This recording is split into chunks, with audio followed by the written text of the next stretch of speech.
नमस्कार, देश न्यूज में आपका स्वागत है और मैं हूं आपके साथ स्नेहा।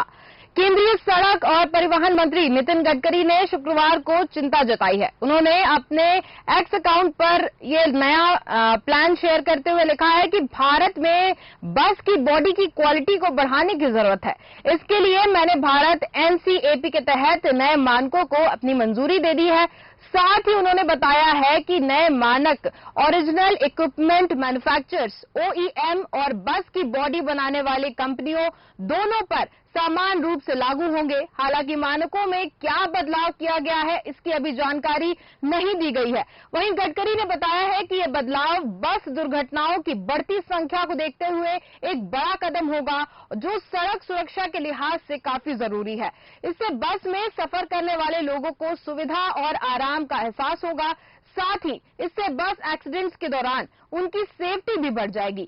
दरअसल गडकरी देश में बसों की कंडीशन पर पहले से सवाल खड़े करते रहे हैं, लेकिन उन्होंने इस पर अभी तक कोई एक्शन नहीं लिया था।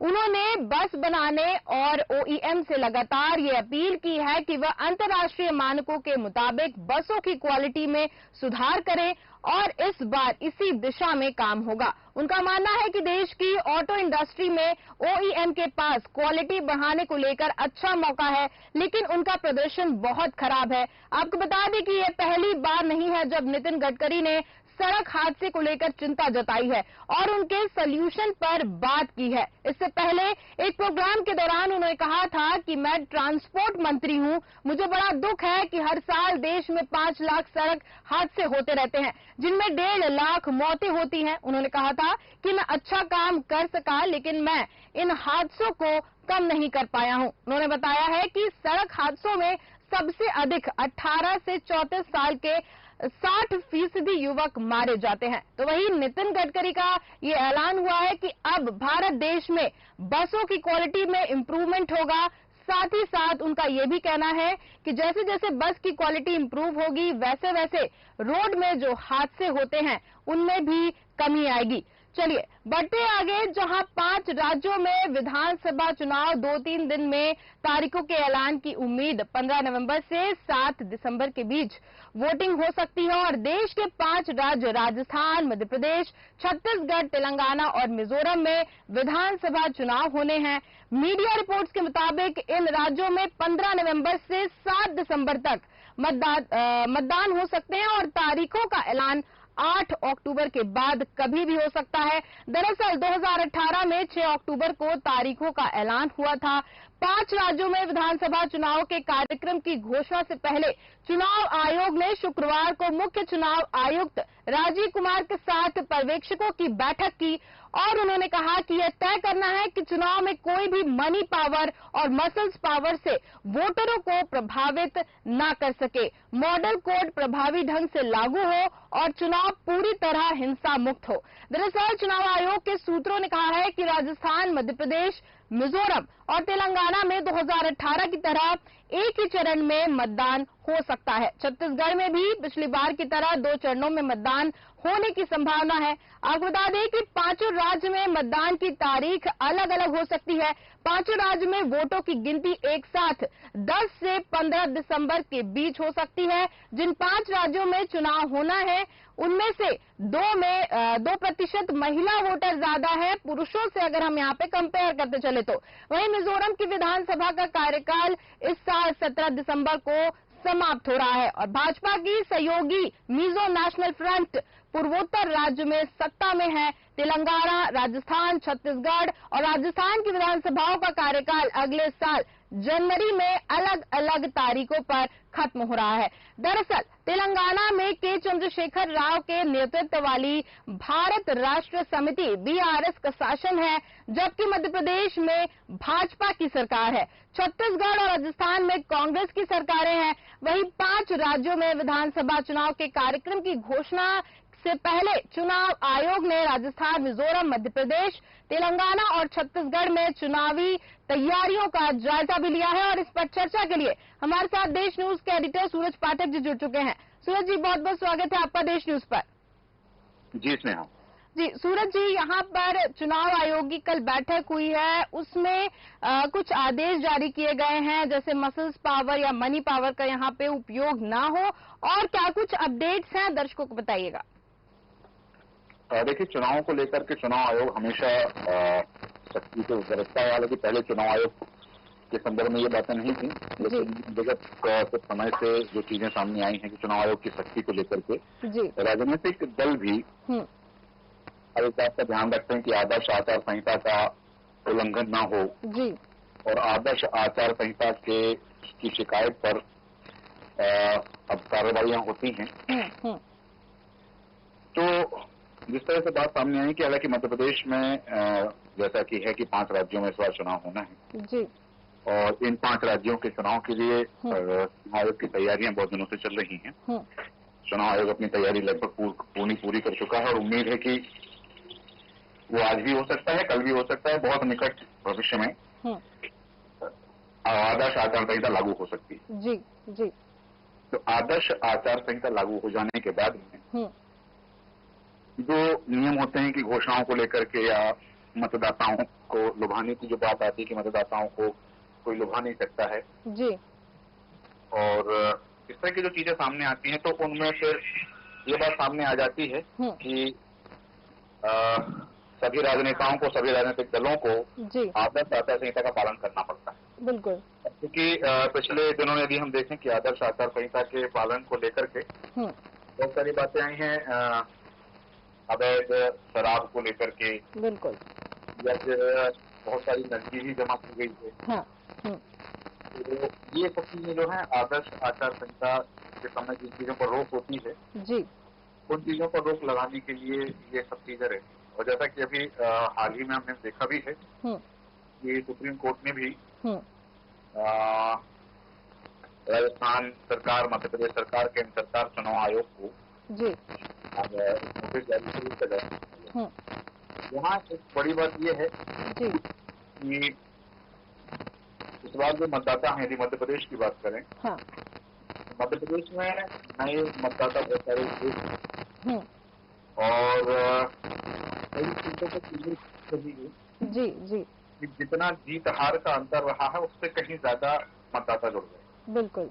इस बार ये बात जरूर है कि कुछ नए मतदाता जो जुड़े हैं, युवा वोटर जो आए, तो कुछ सीटों पर ये युवा वोटर निर्णायक स्थिति में रह सकते हैं। बिल्कुल बिल्कुल। जिनके वोट जिनको मिल जाएंगे वो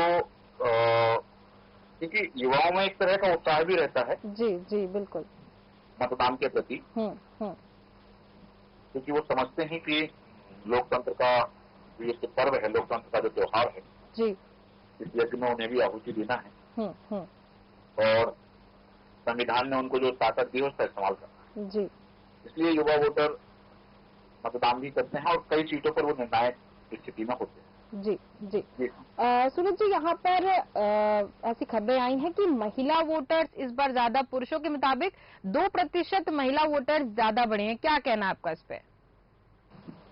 देखिए, यहाँ एक बात जरूर हमें समझ लेनी चाहिए कि जो सेक्स रेशियो में अंतर था पहले जी, वो सेक्स रेशियो अब मध्य प्रदेश में उतना नहीं जी।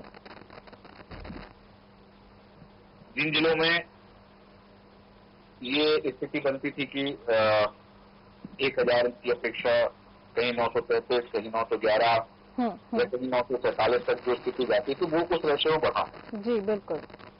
और जब वो रेशियो बढ़ा है तो वो रेशियो आज नहीं बढ़ा है। आज जो आंकड़े हमारे सामने है वो शनि शनि बढ़े हैं जी। हाँ।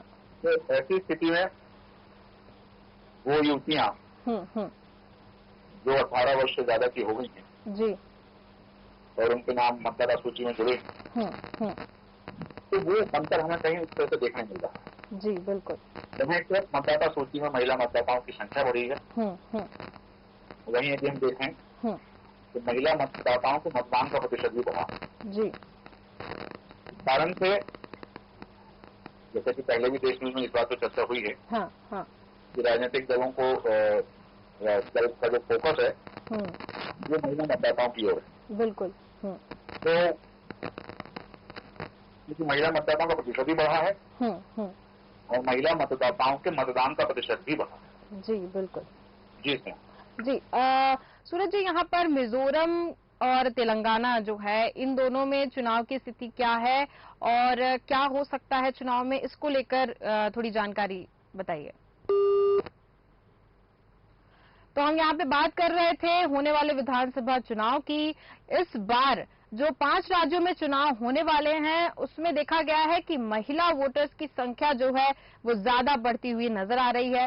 साथ ही अगर तो हम 2018 की बात करें तो 2018 की तरह एक ही चरण में मतदान हो सकता है और छत्तीसगढ़ में भी पिछली बार की तरह 2 चरणों में मतदान होने की संभावना है। आप बता दें कि 5 राज्यों में मतदान की तारीखें अलग अलग हो सकती हैं।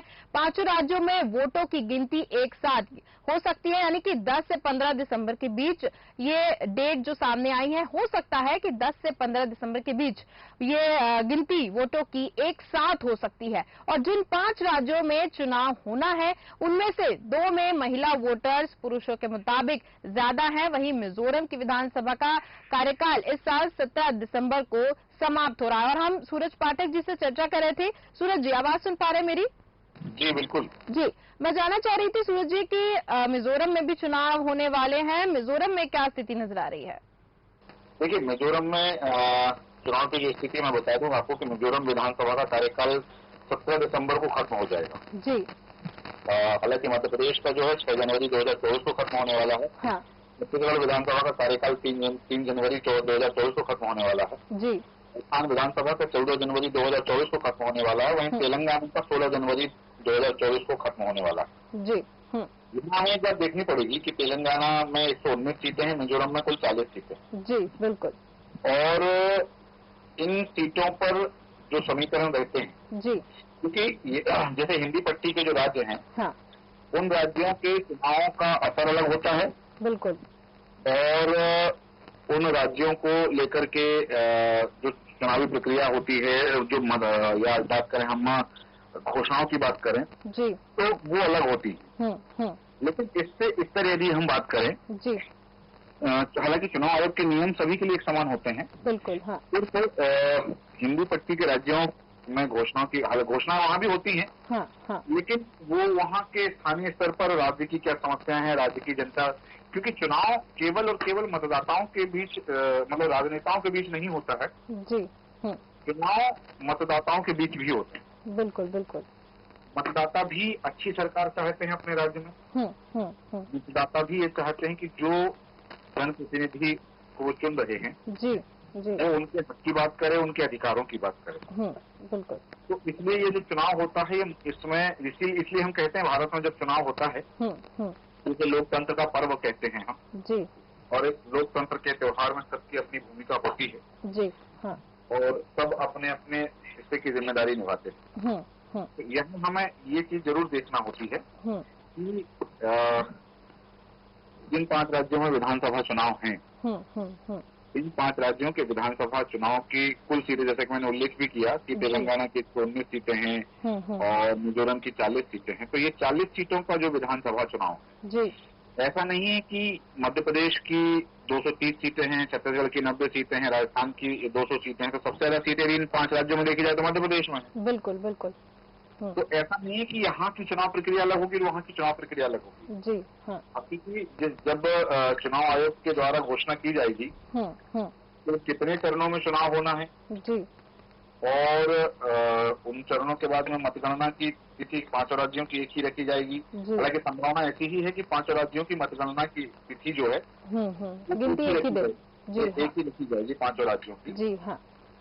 और उसके बाद में किस राज्य में क्या समीकरण बनते हैं, जी, क्योंकि आज की जो स्थिति है, क्योंकि पहले के चुनाव में यदि हम देखें तो एक लहर का कई बार हवाला दिया गया कि लहर है तो लहर में पार्टियां जीत गई। जी बिल्कुल। या प्रत्याशी जीत गए। लेकिन अभी मध्य प्रदेश, राजस्थान, छत्तीसगढ़, मिजोरम, तेलंगाना में यहाँ कोई लहर जैसी कोई चीज देखने नहीं मिल रही। बिल्कुल बिल्कुल। ये लहर है और एक तरफा लहर है। और उस लहर में यदि प्रत्याशी कमजोर भी हुआ तो पार्टी की लहर में या एंटी इनकम्बेंसी के फैक्टर में वो जीत के आ जाएगा। बिल्कुल। अभी ऐसी कुछ स्थितियां साफ नहीं। हालांकि चुनाव प्रचार तो शुरू हो चुका है कई दिनों से, लेकिन वह चुनाव प्रचार जिस तरह से धरातल पर दिखना चाहिए जी, वह तो प्रत्याशी की घोषणा के बाद ही सामने आएगा। मध्य प्रदेश में और छत्तीसगढ़ में भारतीय जनता पार्टी ने सूचियां जारी कर दी हैं, कुछ प्रत्याशियों को मैदान में उतारा है। जी बिल्कुल। हालांकि भारतीय जनता पार्टी ने जिन सीटों पर घोषणा की है वो आकांक्षी सीटें बताई जा रही हैं। जो आकांक्षी सीटें हैं, आकांक्षी सीटें मतलब भारतीय जनता पार्टी उन पर जीतना चाहती है। जी बिल्कुल। हाँ, क्योंकि अभी वहां पर दूसरी पार्टी के प्रत्याशी काबिज हैं, दूसरी पार्टी के विधायक। जी हाँ, तो ऐसी स्थिति में उन सीटों पर कब्जा करना या उन सीटों पर अपने प्रत्याशी को जीत दिलाना, जी, ये भारतीय जनता पार्टी की प्राथमिकता होगी। और इसलिए उन सीटों पर भारतीय जनता पार्टी ने पहले प्रत्याशियों की घोषणा कर दी। जी बिल्कुल। अब वो प्रत्याशी को क्योंकि समय ज्यादा मिल गया है, हाँ, कितनी तैयारी कर पाए हैं, कितना जनसंपर्क बढ़ा पाए हैं अपने जनाधार में, क्या स्थिति कर पाए हैं, तो ये देखना होगा हमें चुनाव के समय। बिल्कुल बिल्कुल। जी, बहुत बहुत धन्यवाद सूरज जी हमारे साथ जुड़ने के लिए और इस पर तमाम जानकारी देने के लिए। तो हम देश के 5 राज्यों राजस्थान, मध्य प्रदेश, छत्तीसगढ़, तेलंगाना और मिजोरम में विधानसभा चुनाव होने हैं, उनके बारे में बात कर रहे थे। अगर हम मीडिया रिपोर्ट्स की बात करें तो इन राज्यों में 15 नवंबर से 7 दिसंबर तक मतदान हो सकते हैं। वहीं अगर वोटों की गिनती की बात करें तो यहाँ पर वोटों की गिनती इन सभी राज्यों की एक ही दिन होने का ऐलान हुआ है। और अगर यहाँ पर एक ही दिन वोटों की गिनती होती है, उसके बाद के क्या परिणाम होते हैं ये अब चुनाव के बाद ही पता चलने वाला है। और जैसा कि 2018 में 6 अक्टूबर को तारीखों का ऐलान हुआ था और यहाँ पर भी इस बार भी ऐसी कुछ स्थिति बन सकती है। साथ ही साथ इन पांचों राज्यों के जो चुनाव होने हैं इनमें वोटिंग की डेट अलग होगी, लेकिन गिनती की जो डेट है वो एक ही दिन तय की गई है। ऐसा चुनाव आयोग से जो खबरें सामने आई हैं उसमें ऐसा बताया गया है। खबरों का सिलसिला लगातार जारी रहेगा। देखते रहिए देश न्यूज। नमस्कार।